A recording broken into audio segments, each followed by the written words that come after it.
श्री शिवाय नमस्तुभ्यम। जय माता रानी। दोस्तों, आपके अपने चैनल धर्म साधना में आपका बहुत बहुत स्वागत है। माँ भगवती दुर्गा की कृपा आप और आपके पूरे परिवार पर सदा सर्वदा बनी रहे।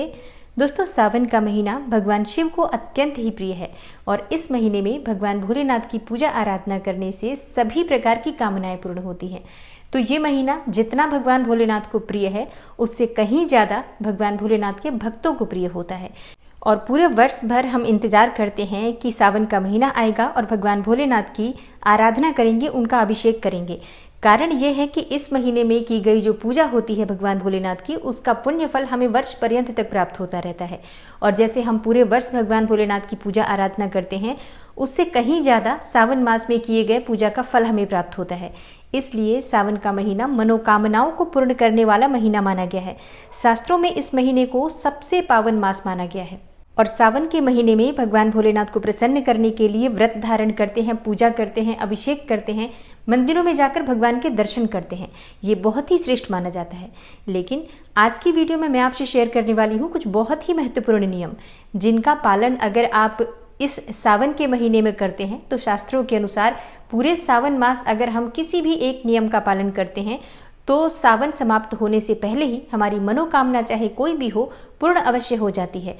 तो आज की वीडियो में मैं आपसे शेयर करने वाली हूँ वही कुछ बहुत विशेष नियम जो हमारे शास्त्रों में वर्णित नियम हैं। और किसी भी प्रकार की आपकी मनोकामना हो, चाहे धन प्राप्ति की हो, संतान प्राप्ति की हो, विवाह की मनोकामना हो, कोई भी प्रकार की आप भौतिक सुख सुविधाएं चाहते हो, बड़ा घर चाहते हैं, बड़ा बंगला चाहते हैं, नाम चाहते हैं, यश चाहते हैं, किसी भी प्रकार का आप सुख चाहते हो, सावन के महीने में किसी भी एक नियम का अगर आप पालन कर लेते हैं तो निश्चित ही भगवान भोलेनाथ की कृपा से आपकी कामना पूर्ण होती है।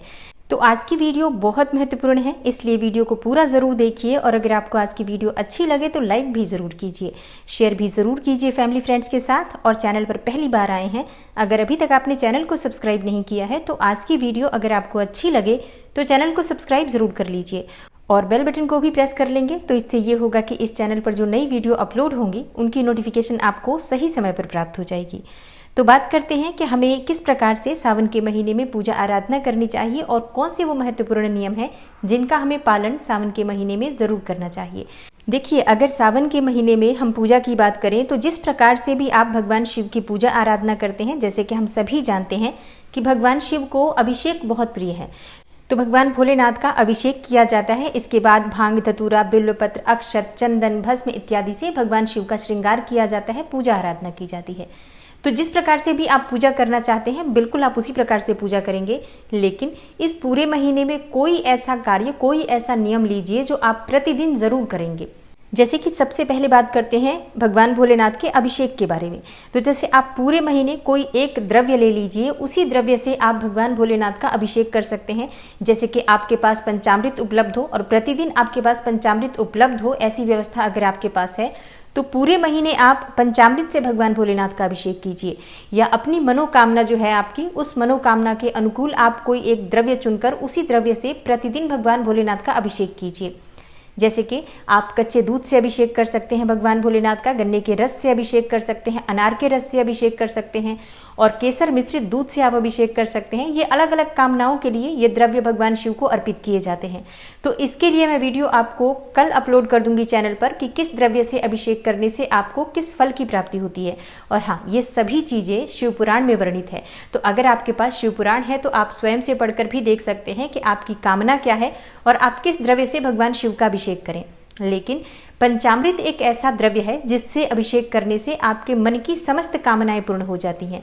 तो अगर आप और कुछ नहीं कर पाते हैं और चीज़ों के बारे में आप इतने ज़्यादा श्योर नहीं है कि आपको पूरे महीने सारी चीज़ रोज़ रोज़ मिलेगी, तो आप पंचामृत ले लीजिए और प्रतिदिन पंचामृत से भगवान भोलेनाथ का अभिषेक कीजिए।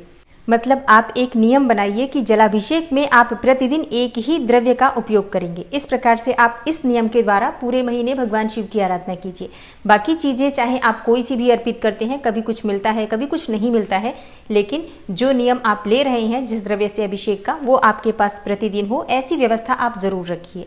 और दूसरा नियम होता है दीपक प्रज्वलित करना। भगवान शिव के मंदिर में दीपक प्रज्वलित करने का महत्व आप सभी जानते हैं और दीपक प्रज्वलित करने से जीवन में किसी भी प्रकार का अंधेरा हो वो दूर होता है, किसी भी प्रकार का संघर्ष आपके जीवन में हो वो दूर होता है, कितनी भी तंगी आपके जीवन में हो। और अगर आप भगवान शिव के मंदिर में दीपक प्रज्वलित करना प्रारंभ कर दें संध्या काल में, तो आपके जीवन से वो तंगी समाप्त हो जाती है, संघर्ष समाप्त हो जाता है।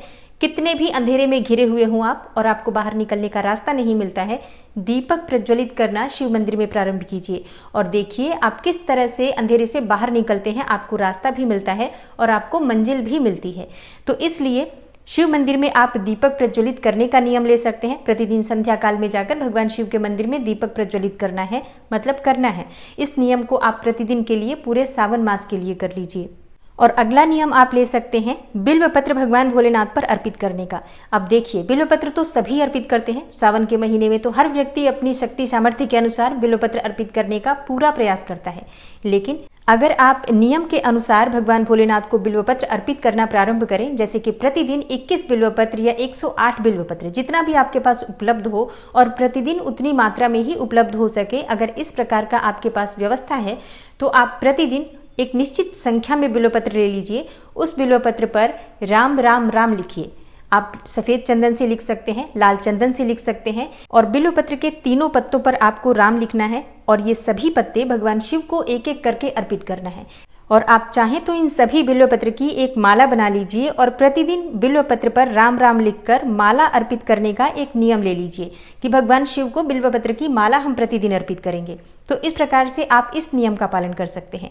और अगला नियम हो सकता है आंकड़े की माला अर्पित करना, आंकड़े के पुष्पों की माला अर्पित करना, या फिर धतूरे के जो सफेद पुष्प होते हैं भगवान शिव को बहुत प्रिय होते हैं, आप सफेद पुष्पों की माला भगवान शिव को प्रतिदिन अर्पित करेंगे। और आप चाहें तो एक निश्चित संख्या निर्धारित कर सकते हैं कि 108 पुष्पों की माला आप प्रतिदिन अर्पित करेंगे या 51 पुष्पों की माला आप प्रतिदिन अर्पित कर सकते हैं, या 21 आंकड़े के या धतूरे के पुष्प आपके पास हों और आप प्रतिदिन उनकी माला अर्पित करें। तो एक निश्चित संख्या में आप पुष्प निर्धारित कर लीजिए और पुष्प भी निर्धारित कर लीजिए कि आप प्रतिदिन आंकड़े के पुष्पों की माला अर्पित करने वाले हैं या फिर धतूरे के पुष्पों की माला अर्पित करने वाले हैं। कोई भी एक पुष्प एक निश्चित संख्या में माला बनाकर आप अर्पित कीजिए और पूरे महीने उस नियम का पालन कीजिए।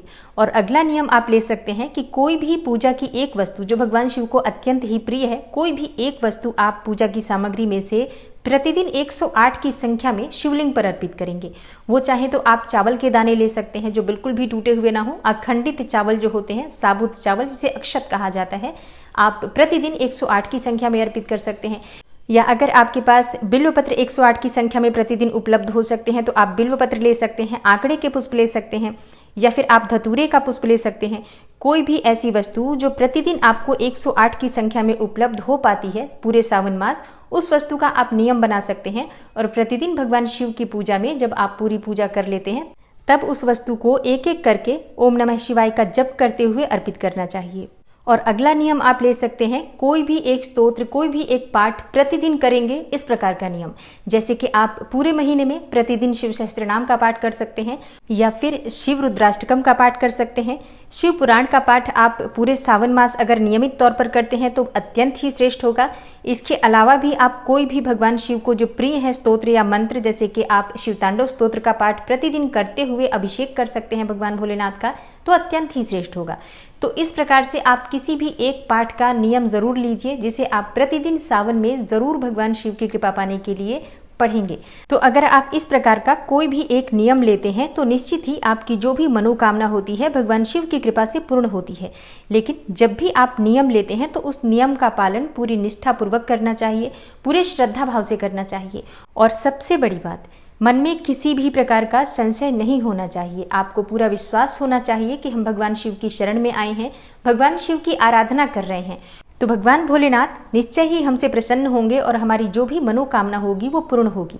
इस प्रकार का मन में विश्वास रखिए और धैर्य बनाए रखिए, क्योंकि कई बार हमारे पूर्व जन्म के कर्म बंधन कुछ ऐसे होते हैं जिसकी वजह से हमारी मनोकामना को पूर्ण होने में थोड़ा समय लग सकता है। लेकिन आप भगवान शिव पर विश्वास रखिए, अपनी आराधना करते रहिए, प्रार्थना करते रहिए, निश्चित ही आपकी कामना पूर्ण होती है। बहुत शीघ्र भगवान भोलेनाथ प्रसन्न होते हैं। और अगला नियम जो किसी भी मनोकामना को पूर्ण करने के लिए बहुत महत्वपूर्ण माना जाता है। देखिए, वैसे तो भगवान भोलेनाथ की पूजा किसी भी समय की जा सकती है, जैसे कि आप दिन में भी आराधना कर सकते हैं, रात में भी जलाभिषेक कर सकते हैं, किसी भी समय भगवान शिव के मंदिर में हम जाकर पूजा आराधना कर सकते हैं। लेकिन अगर आप बहुत शीघ्र अपनी मनोकामना को पूर्ण करना चाहते हैं तो पूरे सावन मास में आप एक निश्चित समय निर्धारित कर लीजिए कि इस समय में आप भगवान शिव की पूजा आराधना करेंगे। तो मतलब आप एक समय निश्चित कर लीजिए, जैसे कि आप प्रतिदिन 8 बजे मंदिर जाते हैं या फिर 6 बजे मंदिर जाते हैं। एक नियम निर्धारित कर लीजिए, अपनी सुविधा के अनुसार कोई भी समय आप निर्धारित कर लीजिए और उसी समय पर प्रतिदिन आप मंदिर जाएं, भगवान शिव की पूजा आराधना करें, तो निश्चित ही जो हमारी मनोकामना होती है बहुत शीघ्र पूर्ण होती है।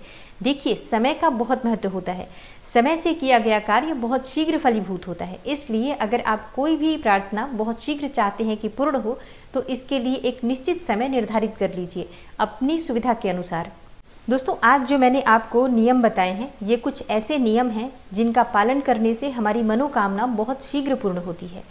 तो आप इनमें से किसी भी एक नियम का अपने मन में संकल्प लेकर और इस नियम में से किसी भी एक नियम को प्रारंभ कर सकते हैं और किसी भी मनोकामना के लिए आप किसी भी नियम का पालन कर सकते हैं। ज़रूरी नहीं है कि आप ये सभी कार्य प्रतिदिन करेंगे, लेकिन हाँ, जितना आपसे संभव हो इनमें से जितने भी नियम का पालन आप कर सकते हैं, अधिक से अधिक आप उन नियमों का पालन करने का प्रयास कीजिए। सावन का महीना बहुत ही श्रेष्ठ होता है। इस महीने में की गई पूजा प्रार्थना और विशेष रूप से जब हम कोई नियम निर्धारित करके पूजा करते हैं तो उसका फल हमें बहुत शीघ्र प्राप्त होता है, क्योंकि उसमें हमारी श्रद्धा बहुत अधिक जुड़ जाती है। और अब बात करते हैं इस वीडियो से जुड़े हुए आपके कुछ प्रश्नों के बारे में, जो कि अभी कमेंट बॉक्स में आने वाले हैं। तो बात करें सबसे पहले प्रश्न के बारे में कि अगर पीरियड्स आ जाते हैं तो इस समय में हम किस प्रकार से नियम पालन करेंगे, और बीच में अगर हम छोड़ते हैं उस नियम को तो क्या वो नियम खंडित होगा। देखिए, जो पीरियड्स का टाइम होता है ये बिल्कुल प्राकृतिक टाइम है। इस टाइम में अगर हम कोई भी पूजा छोड़ते हैं तो वो खंडित नहीं मानी जाती है। इसलिए आप इस समय को छोड़कर बाकी के दिनों में अपने नियम का पालन कर सकते हैं। और अगला प्रश्न सबसे ज़्यादा पूछे जाने वाला प्रश्न है कि प्रतिदिन हम मंदिर नहीं जा सकते हैं, तो ऐसे में क्या हम घर में पूजा कर सकते हैं। देखिए, वैसे तो ये सभी उपाय कम से कम सावन के महीने में हमें मंदिर जाकर करना चाहिए, लेकिन प्रतिदिन अगर आपको मंदिर जाना संभव नहीं लगता है तो ऐसे में आप अपने घर में भी पूजा कर सकते हैं और जिस दिन मंदिर जा पाते हैं उस दिन मंदिर जाकर भी कर सकते हैं। और इस उपाय को कोई भी कर सकता है, बच्चे भी कर सकते हैं, बड़े भी कर सकते हैं, लड़कियां लड़के कोई भी कर सकता है। और किसी भी मनोकामना से आप कोई सा भी नियम पालन कर सकते हैं। और अगर आप सावन में पहले दिन से इनमें से कोई भी नियम पालन नहीं कर पाते हैं तो जिस दिन भी आप ये वीडियो देखते हैं या जिस दिन से भी आप करना चाहें, अपनी इच्छा के अनुसार, अपनी सुविधा के अनुसार आप किसी भी नियम का पालन उसी दिन से प्रारंभ कर सकते हैं और पूरे सावन मास उस नियम का पालन कर सकते हैं। दोस्तों, इस बार सावन में अपनी इच्छा के अनुसार, अपनी कामना के अनुसार और अपनी सुविधा के अनुसार कुछ नियम के अनुसार भगवान शिव की पूजा आराधना करके देखिए। अपने लिए कोई ना कोई नियम अवश्य निर्धारित कीजिए और फिर सावन के अंत में आप स्वयं देखेंगे कितना चमत्कारी आपको परिणाम प्राप्त होता है और किस प्रकार से भगवान भोलेनाथ की कृपा आपके ऊपर बरसती है। देखिए, विश्वास में बहुत बड़ी ताकत है। अगर आप विश्वास से कोई भी उपाय करेंगे तो निश्चित ही आपको लाभ होगा। तो आशा करती हूँ कि आज की वीडियो आपके लिए अवश्य उपयोगी होगी। अगर आपको आज की वीडियो अच्छी लगी हो, थोड़ी सी भी आपके लिए हेल्पफुल हो, तो वीडियो को लाइक ज़रूर कीजिए और ज़्यादा से ज़्यादा इस वीडियो को अपने फैमिली फ्रेंड्स के साथ शेयर कीजिए। चैनल पर पहली बार आए हैं, अगर अभी तक आपने चैनल को सब्सक्राइब नहीं किया है तो आज की वीडियो अगर आपको अच्छी लगे तो चैनल को सब्सक्राइब ज़रूर कर लीजिए और बेल बटन को भी प्रेस कर लीजिए। तो इससे ये होगा कि इस चैनल पर जो नई वीडियो अपलोड होंगी उनकी नोटिफिकेशन आपको सही समय पर प्राप्त होगी। मैं मिलती हूँ आपसे अगली वीडियो में, तब तक के लिए नमस्कार।